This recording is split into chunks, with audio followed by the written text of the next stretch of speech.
Ang init mga kasid. Ang grabe oh. Kaliligo lang po natin, pinapawisan tayo. Inim po kayo ng maraming tubig mga kasid ha.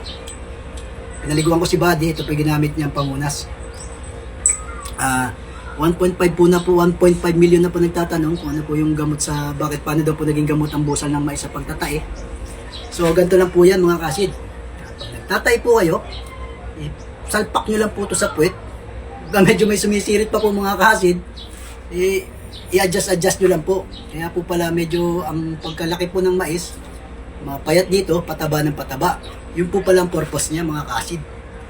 Sana po may natutunan kayo, nasagot ko na po yung mga tinatanong niyo po mga kasid. Lagi po yung ugaliin ha. Pag na-stress na po, inhale, exhale, tapos pray lang po mga kasid.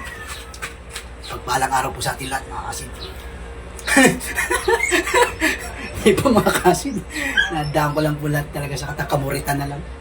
Kasi kanina po mga kasid, sinumpong na naman tayo. So, para hindi sumpongin, libangin mo na lang yung sarili mo kung ano na mga kamuritan mga kasid. Hindi nang init. Ito po, sila Bruno at si Mars mga kasid. Si Bruno, si Mars. Nililipat ko po sila rito kasi pipinturahan ko po ito. Inom po kayo ng maraming tubig mga kasid ha. Lagi ko po sinasabi. Inom ng maraming tubig, tapos inhale, exhale, tapos pray po pag nahihirapan na huminga.